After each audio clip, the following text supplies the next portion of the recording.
Welcome back to the potato. Gee, I forgot the first line. Welcome back to the Potato Pod. My name's Connor Daniels, aka Potato, and I just got done editing the show with our special guest, Moylom. I just want to thank him so much for coming on and sharing with us his music, his philosophy, and his personality. I really think that this guy is going places, and I am fully here to support it. He had an amazing interview and performance, so be sure to check out both videos, which should be available right now here on the channel. And while you're here, go ahead and drop a like if you like it, subscribe if you love it, and hit the bell icon if you want to see more. We're chugging this little channel right along, and I just want to thank everybody who's participated in the show so far. I can't wait to see how this thing grows. But without any further ado, here's Moylom. Especially like. All right. Welcome, ladies and gentlemen, freaks and fools of all species and dimensions, to the Potato Pod. Let's fucking go! Welcome, everybody. Welcome. We have a very special guest today. His name is Moylom. Hey yo, what's up? Hey, what's up, brother? How you been? I've been busy, man. I've been really busy. You've been really busy? What you been busy with? What's been going on? So I graduated from DU in June, and then I tried to. Sounds expensive. It was very expensive. I got debt, so we're trying to pay that off. That's one thing, But then trying to find a job. I'm doing Amazon delivery driving right now. Oof. So. And they're putting me in the mountains, bro. I'm trying not to fall off cliffs with this massive truck. It's like adrenaline rush, but kind of cool at the same time because the vibes are immaculate. It's so pretty now that it's fall out there, but it's also very whack. Adrenaline rush. So been doing that, and Planet Earth, stick it in the cornucopia. Exactly. So and then just trying to. Hopefully you don't have to do that through the winter because that's going to be even more. Dude, I hope the weather doesn't treat us too bad. Do you have anything else planned that's going to make sure that you don't have to do that? Not exactly. I'm still looking. Don't tell my job that, but I'm still looking. I'm sure that Jeff Bezos is tuned into the stream. Yeah, Bezos. Shout out Bezos. Hey Bezos, if you're in chat. If Bezos is in chat, let me know. Yep. Where's Bezos at? There's a delay there. That's not supposed to do that. Anywho, dude. Yeah, man. You've been doing this for.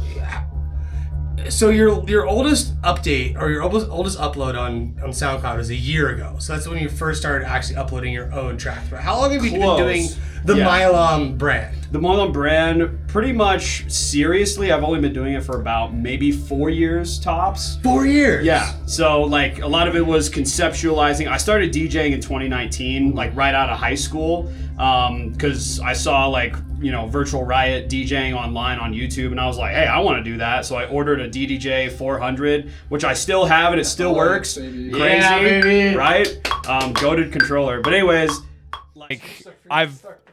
Yeah, we're starting the recording now. Start the recording. It's at 121. Should we start over? No, it's fine. It's all fine. Right. But I got double backups. Okay, sick. Double and triple backups. But anyways, yeah. So I started DJing in 2019, and I didn't really have a name for myself at all. I was just kind of learning the craft, seeing if this was going to be something that I was interested in pursuing and doing, because I've loved dubstep from middle school, and I've just from the Monster Cat label and everything, just down the rabbit hole of SoundCloud, kept finding new artists, and I was like, yeah, this is something that I think I really have a love for that I want to try to pursue. It's fucking dope, dude. So I know that there's kind of for me there's an elephant in the room. I know that your name is very attached to your faith. Christian faith. And I don't want to go too much into details about it because there's certain people in my audience that have religious trauma. Totally. And I'm sure that you understand that. Absolutely. Yeah. But I do think that the acronym, so it's Moylom. Yes. It's more of you, less of me. Correct. And I think that that's a very humble message. Yeah. What would you say to maybe some of your more secular viewers or even atheist viewers or viewers from our listeners from different faiths? Yeah. What would you have to say to them about your message and the way that you want to conduct yourself and the message you're bringing to yeah, dude. I mean, it's exactly what you said. It's about humility for me because I'm a human. I don't know everything. I live in a time where like, we're 2,000 years removed from Christ and like when he lived and died and whatever, right? So like it's a big gap, man. And like everybody has their different takes on it. New science is coming out, all of this different stuff. And so a lot of this is more of a personal journey for me. Okay. Like Moylom is like the brand is about almost my journey with God, but also it's also not about me uplifting myself. I want to glorify like the art that I love, and I want to glorify God and beauty and nature and human dignity too, because I think we all have inherent value and inherent worth. And I think that's super important to communicate like through art, like I think we've all been here impacted by EDM for a reason. And a lot of it resonates deep within ourselves. And I think since this is such a powerful art form, if I can use that for good, like, heck yeah, I definitely think that there could be a point in time where we could get into, because I'm an atheist, but yeah. I consume Christian content like every day. Okay. Every yeah. day. I'm like, I have this fascination with like apologetics, Christian apologetics. Totally. Yeah. And with the history of like the biblical history and what right. And what like the Romans were like, they had really solid records. And I'm very sure that Jesus was a real person, that he right. actually existed in and around that time, and he was a real person. Right. I don't know that the accounts of his life in the Bible are as accurate. Sure. Maybe I could be convinced if the right evidence was presented, but that's just not for me. So, I don't want to say like even like I have nothing against it all. So sure. We don't need to go into all that. I only discovered that because I found one of your interviews. Oh yeah, with was it my boy Cam? No, hold on, real quick. It was you did an interview with Canvas Rebel magazine that's right. earlier this year. Yeah, Canvas Rebel. And that was super cool, and it really resonates with me. Not comparing yourself. Dude, not comparing yourself to other people. Like that's something I struggle with. So man. And you're 10 years younger than me. I feel like I wasted the last 10 years of my life just kind of comparing yourself. Yeah. And I feel like, as a 33-year-old, like there's almost like I kind of feel like there's no place for me in EDM when there's so much about these young people. Yeah, I totally and know like what you mean. now I'm starting to make music. Now I'm starting to do this. What advice would you give to someone like me who's older who wants to become part of this community? Yeah, dude. Like, first of all, it's never too late, like to pursue your dreams. And like, if you want to do this, just start. Like, I think especially like this is a good start. Absolutely, yeah. And I think it's so. And literally, specifically for you, I think it's so cool what you're doing for not only the Denver community but the super underground community too, right? Because like there's like the Underground Society podcast, which interviews kind of almost, I'd say, mid-tier artists, where it's like, you've got, thousands of, listeners and plays and whatever, but it's not like way down here like where I am, where it's like, who's Moylom? Like, no one knows who that is, right? All transparency, this is all I could get. and I'm honored, still, yeah. But and no one knows who Potato is, or and it's awesome. Like, dude. So you did have this interview with like a real magazine like earlier this year. So you've been doing this for a couple of years, and your earliest release on the SoundCloud is only a year old. Right. And you're starting to actually have some traction. How does that feel? It feels crazy, dude. And yeah, part of me is just like, am I almost like, deserving of this? Like, it seems weird how like I've, been given so many opportunities, and yet there's been people in the scene for way longer than me that I'd be like, they deserve those opportunities for sure. Yeah. And so I'm incredibly grateful on one hand, but on the other hand, I'm like, how can I almost live up to, you know, what they're giving me and like give people all that I've got. Are you talking about the you know? labels? So you've been released on 2 like Christian Yeah, labels. like Extol and Apostle, like that's part of it, but also the shows that I've played, like opening for Dion Timmer, opening for Vastiv and Oski and Hydraulics, and Bernzikiel coming up. I'm playing Supernatural back to back with Vezel. Yep. Vezel's coming on in like 2 weeks. Shout out him. Yeah, I know. Right. So it's insane, dude. This podcast might get mistaken as a Christian a podcast. This is not a Christian this podcast. Is not. Yeah, it's like the church. Right, yeah. No, exactly. So I might actually there's a question I've thought of, but I didn't want to ask initially. But how do you feel about satanic imagery being introduced in EDM? Does that bother you, or is it just just mean nothing to you? No, it's kind of in the middle for me. I'm not terrified by like satanic imagery most of the time. I'm kind of like, I know where I stand. I don't think that has any power over me, but I do think there is a spiritual power behind those kind of images. Okay. And I think a lot of the artists who are kind of using it is more like, oh, well, this is my aesthetic. They see it more as like, oh, like this is the real I don't dark think that, stuff. I don't think that the majority of Satanists believe in Satan. I think that that's a good the point. only people right. who believe in Satan are Christians, and most people who are claim to be Satanists, they're just Satanists because it's funny. Right. It's a meme. And I don't want to roast you too hard on that. It's all good. Yeah. I don't want this to become that. But dude, so you've got some new releases. You're working on some new music. Do you want them to continue to be signed with Apostle and those other, or do you want to release them independently? Both. And then I would love to like spread my voice to other record labels that are not, you know, Christian EDM record labels too.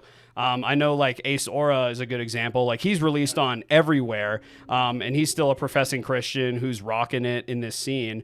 And I think, you know, back to like, this is not a Christian podcast kind of deal. No. Like it's important, I think, for me to step into spaces that are not, you know, Christian centered spaces and talk to people who are not Christians, spaces you know, in EDM. Right. And that's also a thing. Right. And again, like, I don't want this to be like this to be the dominant narrative. And what's crazy is after I released the lineup, I actually got, a comment from a Christian label. Yeah. Like let's fucking go. I was like, hey, you know, buddy, very much not that guy. Let's move on. All right.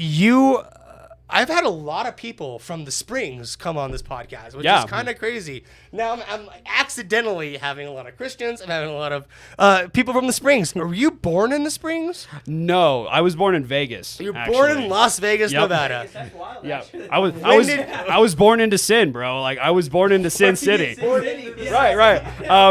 So I don't believe in sin. I don't think sin's a real thing. I think that's something made up. But you're born in what they call the Sin City. Right. Why is this all? Let's go here. Let's go. Crazy ambience.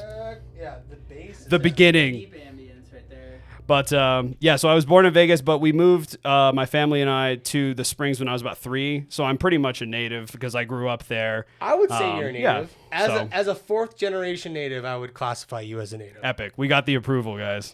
Fire emojis in the chat. No, we got it. That's fully approved. You're a fully approved native. Let's go. Let's fucking go for real. So but you went to Academy High School? Air Academy. Air Yep. Academy High School. You were in band. Yes, I was in band. Did you play? What did you play in band? So, little more backstory. I started at piano lessons when I was about 4, and I kind of dropped those around the time I was 10 because I picked up drums. And so that's not me. No. You played the drums. Yes, I was in drumline in high school. That's not you. I have another one. I don't know if you got other picks. The other pick is of you in the drum line. Yeah, No. I was a part of that show though because that was my sophomore year. I think. Why is that one? It was on your Facebook, so Yeah. that's There's a you. picture of me playing drums on my Facebook. If You were curious. so you played in band. Yeah, I was in marching band. I was in jazz You were band. always a drummer. Yes, yeah. Cool. And main thing was set for me. I still play set. That's my main instrument besides like producing and DJing and such. Well, fuck yeah, man. So one of the things that inspired this podcast was Hot Ones. You're familiar with Hot Ones? Yeah. With Sean Evans. And one of the things they do on Hot Ones is they do a deep dive on people's Instagram accounts. Okay. So, like, what is the DJ version of that? Like, we need to go deep dive on people's music accounts. There you go. I did a deep dive. And now I'm wondering, let's go. What you got? What you got? Let's go to Potato Show. I'm wondering, is this you on the drums here? No, not Needle Log. Let's be, okay. Oh, maybe. Yeah. Hold up. Is this you playing the drums? Yeah. No, this is me. This for is sure. you playing the drums. Yep. Where did you find this recording? He does his research. Dude, it's crazy. I'm like, I don't even know if I have this recording. This is you playing the drums. Yeah, man. This is probably. Let's get a little more years into ago, it. huh? Let's speed it up. Yeah. Hey, that kick sounds nice though. Dude, I don't know about the rest of the kit, but so there's the mastered version. That's the one I there pulled. you go. Yeah. Could I ask you for this? What? One of his friends. Did you do it in the studio or? It seems like it's one of your friends that was the piano player. This is his project, and you Okay. were the drummer on the project. Yeah. I'm thinking, it's either Phil Lauderhouse or. It's Phil Lauderhouse. Yeah, I love Phil. Shout out Phil right now. Also, this is Ruby Pacillo on vocals, and she's awesome.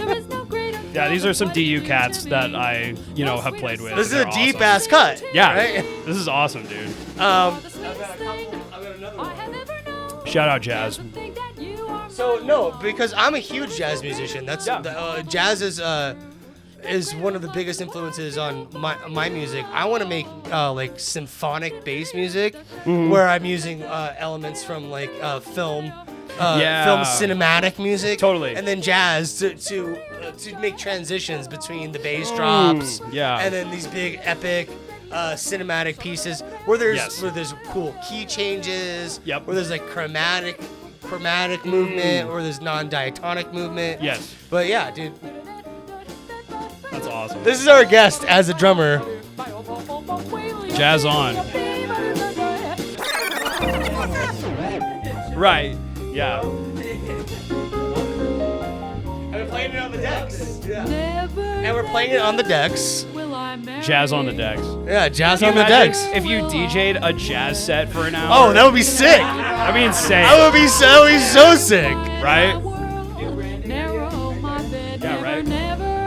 I wanted to go a little deeper with this interview. Okay. I wanted to go a little deeper. I wanted to find something that was definitely not something that you would expect. Right. Were you would? No, did you I did not this? expect that. So you surprised me. Well done, man. I love this, dude. Right. Yeah, man. That's awesome. Dude, yeah, so he's playing the drums on this track, and this is not an easy. This is not easy at all. No, these You gotta have fills, some kind of experience to do something. and this one's a jazz essential. This is a jazz standard, Yeah. and you'll be not probably too surprised. Oh, he's going in the closet. You'll probably not be too surprised to see that I have the fake book. Oh, it's the real book. Let's go. I have the real book on hand. Right on. And this is not without my this track is in here. Yeah. Yeah.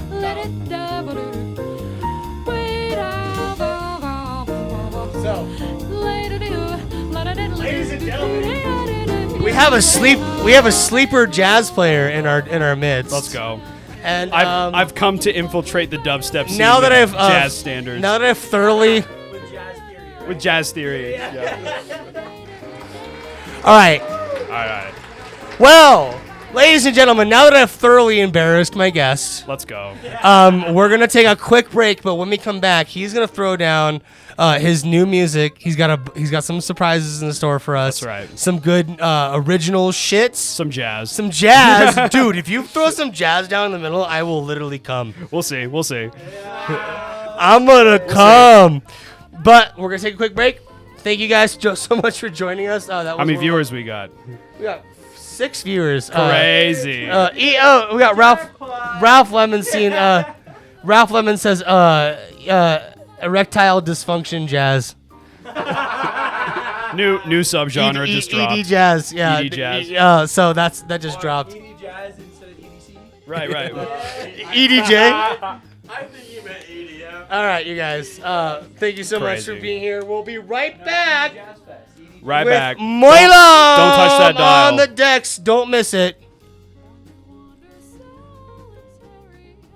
Hey, thanks for checking out the video. I just want to give a shout out once again to Moylom for visiting us, sharing with us his music, and telling his story. I also want to thank our OG Twitch followers for helping us reach our goals. Your names are on screen right now, and if you would like to be a part of the live experience, join us 7:30 Mountain Time every Wednesday right here on YouTube. You can also check us out on Twitch, but I post a schedule every week to all my socials so you can keep up when we are doing the show. Links to all those socials will be down in the description below, along with links to Moylom's socials. I know that Elijah has some shows coming up, so if you live in the Denver area, be sure to pick up tickets and go see him live.